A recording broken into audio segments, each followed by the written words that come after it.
तहत ही मतलब ये एक योजना बन रही है। भारतीय जनता पार्टी की बात करूं, इतने दिन तक कहाँ लाडली बहनों को वहां भूल गई थी, आज उनको लाडली बहना याद आ रही है। इसके पहले आज 18 वर्षों से आप भी जानते हैं कि 18 वर्षों से मध्य प्रदेश में सरकार है उनकी, लेकिन 18 वर्षों के कार्यकाल में उन्होंने अब तक उन्हें लाडली बहना याद नहीं आई। जब उनको ये समझ में आया कि सत्ता मेरे हाथ से जा रही है और ये जो पार्टियां आ रही हैं सामने उभर कर, ये करारा टक्कर दे सकती है, तब इनको लाडली बहना उद्देश्य है, वो सिद्धांत है, वो पूरी तरह से जन कल्याणकारी है। जिस तरह आज समाज को कांग्रेस पार्टी हो या भारतीय जनता पार्टी हो, जिस तरह से लोगों को लूटने का काम कर रही है, जिस तरह उनको छलने का प्रयास कर रही है, चाहे वो धर्म के नाम पे हो और चाहे योजनाओं के नाम पे हो, दोनों तरफ से जिस तरह लूट मची हुई है, दायरे पर जा पहुंचा है। आज लोगों को शराबी बनाया जा रहा है। आप भी जानते हैं कि यदि किसी घर में एक व्यक्ति शराबी हो जाए तो उसका पूरा घर परेशान रहता है। और ये दोनों पार्टियां, चाहे भारतीय जनता पार्टी हो और चाहे कांग्रेस पार्टी हो, ये दोनों पार्टियां पूरी तरह से समाज को शराबी बना रही हैं। और जिस दिन ये समाज शराबी हो जाएगा, मैंने बताया पहले कि यदि एक घर में एक व्यक्ति शराबी हो जाता है तो पूरा घर परेशान रहता है। शिक्षा को छोड़कर, स्वास्थ्य को छोड़कर वो समाज को शराबी बनाना प्रयास कर। कुल मिला के मुद्दे से 2023 चुनावी शंखनाद हो चुका है। चुनावी मोड़ पर मध्य प्रदेश सीधे सीधे एक्टिव हो चुके हैं। अब मानना यह है कि किसी दिन आचार संहिता लग सकता है और आचार संहिता लगने के बाद सारी पार्टियां जो है अपने अपने चुनाव मैदान में उतर जाएगी। इसी के मद्देनजर अगर हम बात करें तो मध्य प्रदेश में टोटल जो है बीजेपी चुनावी मैदान पर उतर चुकी है। प्रत्याशियों की घोषणा हो चुकी है, उनकी 2 लिस्ट जारी हो चुकी है। अगर माने तो तीसरी लिस्ट भी जारी हो गई है। तीसरी लिस्ट में एक नाम किया गया था, 39 लिस्ट 2 बार जारी किया गया।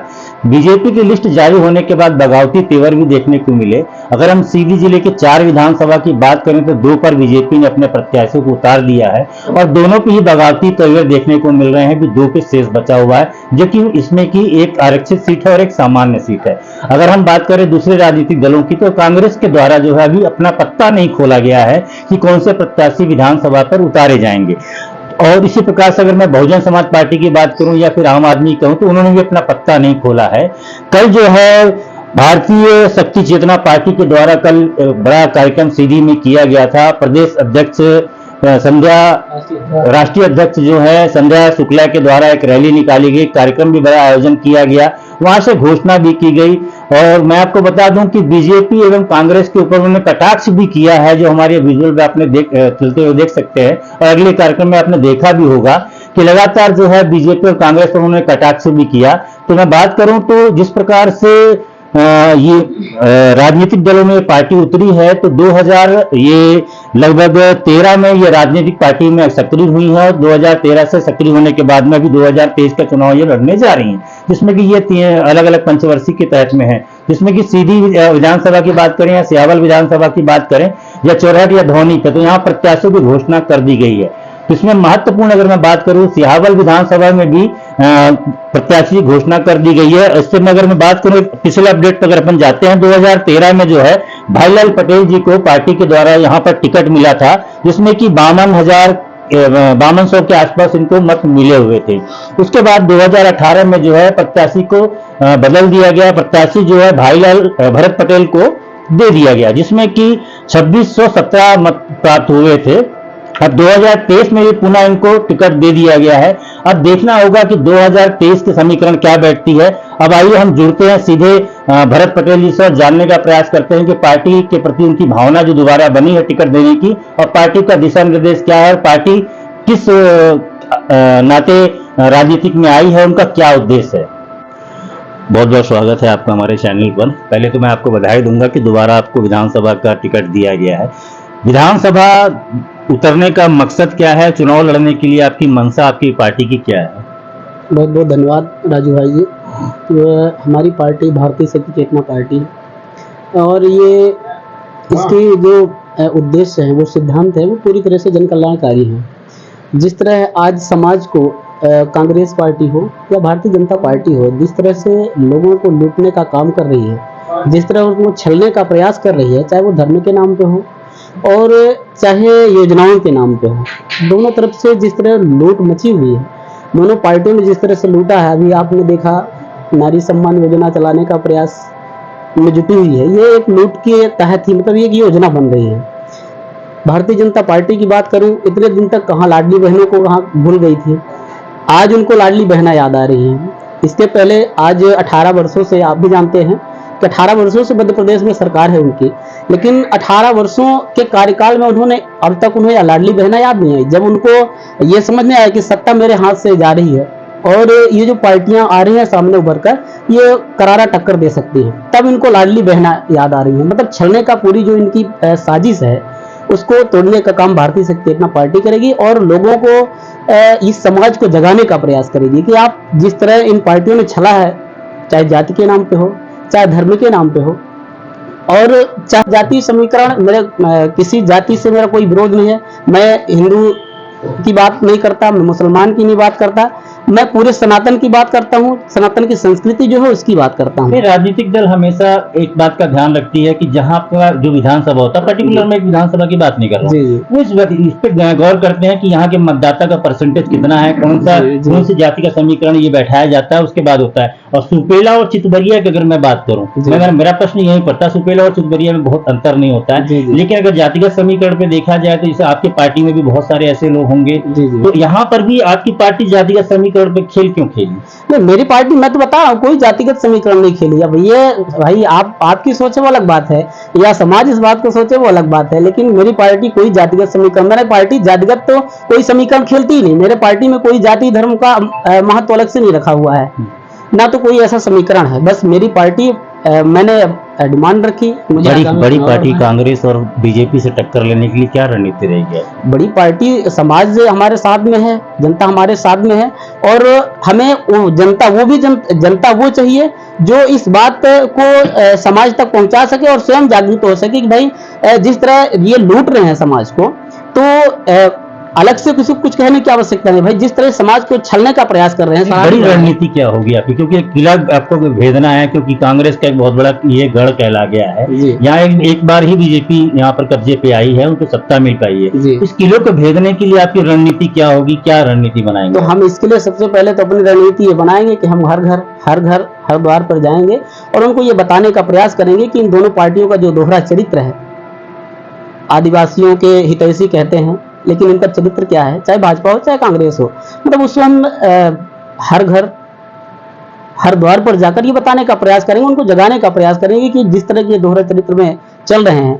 आपने देखा होगा, ये अभी एक पुक्सा की घटना और एक कुबरी के आसपास की घटना जो हुई, तो दोनों पार्टियों का चरित्र देखा है। ये सारी घटनाएं हैं, रणनीतियां कुछ ऐसी भी होती हैं जो सबको बताई नहीं जाती, तो ये कई रणनीतियां हैं इस प्रकार की। बीजेपी ने साफ तौर पे केदारनाथ शुक्ला जी का टिकट काट दिया, जिसमें एक बात आ रही है कि भाई 5-4 वर्ष से लगातार विधायक हैं, पिसाब कांड होने के बाद में सीधे टिकट काट दिया गया। क्या मानेंगे कि उसके बाद प्रदेश के मुख्यमंत्री ने उनका पैर धोया, सम्मान किया, सब कुछ किया, तो क्या ड्रामा था ये? बिल्कुल ड्रामा के तहत ही था। ड्रामा क्यों नहीं था? अब ऐसा तो फिर माननीय कमलेश्वर पटेल जी भी यहाँ के विधायक हैं सियावल के, उन्होंने भी वहां पर जाकर धरना दिया। वही घटना आपके घर में गृह में घट रही है, आप फिर यहाँ पे क्यों नहीं बैठ रहे हो, उनके समर्थन तक में नहीं आ रहे हो? तो ये ड्रामा ही था भाई, और कुछ नहीं था। दायरे पर जा पहुंचा है, आज लोगों को शराबी बनाया जा रहा है। आप भी जानते हैं कि यदि किसी घर में एक व्यक्ति शराबी हो जाए तो उसका पूरा घर परेशान रहता है। और ये दोनों पार्टियां, चाहे भारतीय जनता पार्टी हो और चाहे कांग्रेस पार्टी हो, ये दोनों पार्टियां पूरी तरह से समाज को शराबी बना रही हैं। और जिस दिन ये समाज शराबी हो जाएगा, मैंने बताया पहले कि यदि एक घर में एक व्यक्ति शराबी हो जाता है तो पूरा घर परेशान रहता है। ये तो पूरे समाज को शराबी बनाने में तुली हुई है। तो इसलिए भारतीय शक्ति चेतना पार्टी की आवश्यकता पड़ी कि भारतीय शक्ति चेतना पार्टी मैदान में आई, वरना क्या आवश्यकता ही कहाँ थी, हम लोग धर्म कर्म करने वाले व्यक्ति।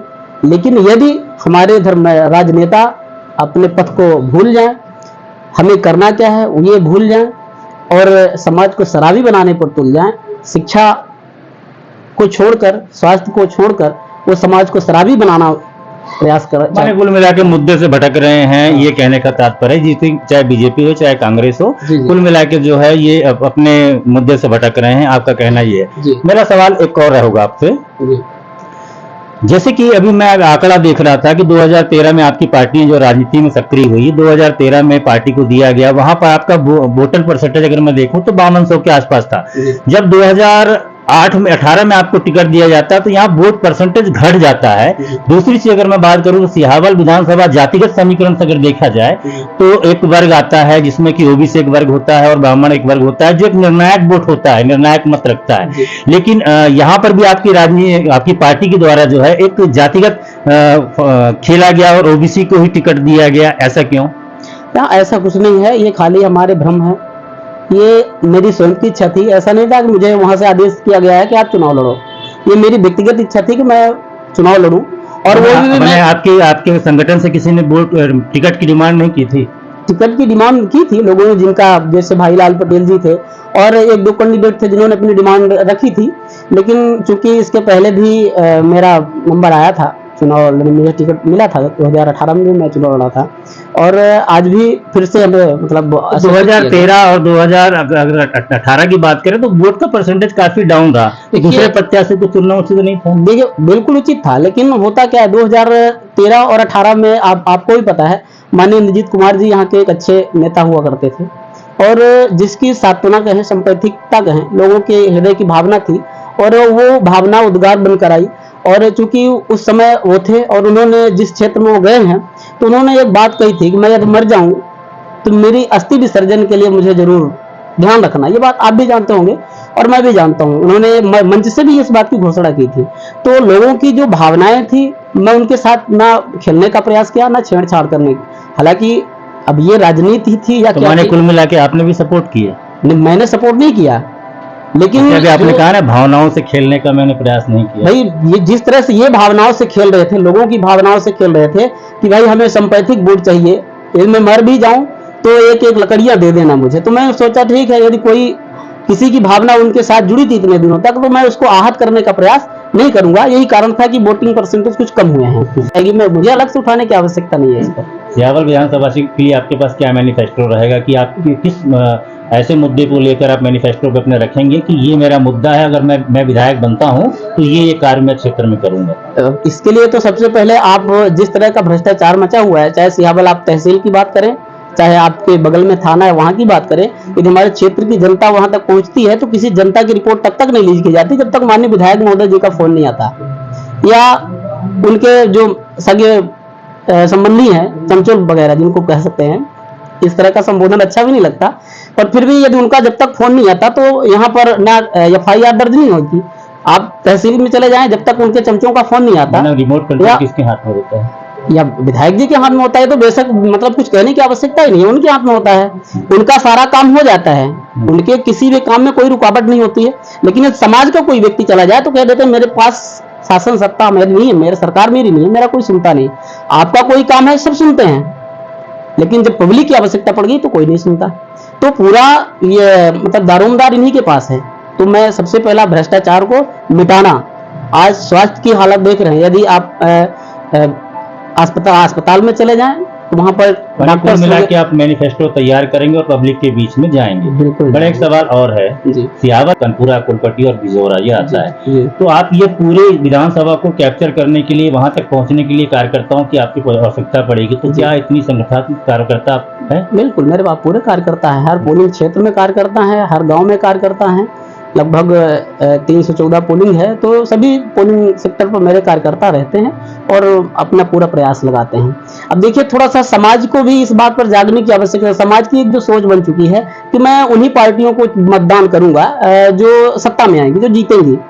तो इस विचारधारा से निकलना होगा, क्योंकि यदि हम जीतने वाली ही पार्टी को हम अपना मतदान कर रहे हैं तो हम मत का मतलब होता है बुद्धि का दान करना, और हम फिर बुद्धि का दान नहीं, बुद्धि का दान हम तब कहलाएंगे जब इन दोनों पार्टियों का चरित्र हमने देखा है। कांग्रेस को हमने शासन सत्ता से तब उतारा होगा जब इसने मतलब हद पार कर दी होगी, भ्रष्टाचार की हद पार करी होगी, तब कांग्रेस को हमने सरकार से उतारा है। और आज वही स्थिति लाकर भाजपा सामने खड़ी कर दी है, और हमने एक बार कांग्रेस को उतारा और भाजपा को चढ़ाया, अब भाजपा को फिर से उतार के कांग्रेस को चढ़ा दें तो ये हमारी बुद्धि का काम नहीं होगा। बुद्धिमानी इसमें है कि हम भाजपा को भी हटाएं और कांग्रेस को भी हटाएं, तीसरे को लाएं, ये बुद्धिमानी होगी। तीसरा विकल्प है, बिल्कुल तीसरे विकल्प बनकर ही आए हैं, अब तो सामने ही है। देखिए, हमारे साथ में सीधे 1 to 1 जुड़े हुए थे, और हमने हर मुद्दे पर लेकर हमने बात करने का प्रयास किया भरत जी से, और हर उस मसले पर बात किया जो जनहित का मुद्दा होता है। और भारतीय शक्ति चेतना पार्टी अब कितना कारगर साबित होती है, कितने विधानसभा में उनका कब्जा बनता है और कांग्रेस के गढ़ को हिलाने में कितनी क्षमता रखते हैं, ये भी आने वाला समय देगा। मैनिफेस्टो भी आपका तैयार होगा, मैनिफेस्टो भी तैयार रखा जाएगा और जो भी मुद्दे हैं उस मुद्दे को सामने रखा जाएगा। देखना दिलचस्प होगा कि 2023 जिस प्रकार से संखनात हो चुका है, क्योंकि बीजेपी के कद्दावर नेता अगर मैं बात करूं तो मंत्री तक को भी विधानसभा का चुनाव लड़ाया जा रहा है, सांसद तक को विधानसभा का चुनाव लड़ाया जा रहा है। कहीं ना कहीं पे बीजेपी को स्थिति साफ समझ में आ रही है। उसी प्रकार से अगर कांग्रेस की बात करूं तो कांग्रेस भी जो है कहीं ना कहीं पे अपनी पत्ता खोलने की तैयारी करती है। कांग्रेस को पत्ता खोलने के बाद क्या स्थिति मध्य प्रदेश में होती है, देखना दिलचस्प होगा। सत्ता किसके हाथ में लगती है। जिले से मैं राजू गुप्ता, कैमरामैन राज बहोर के साथ।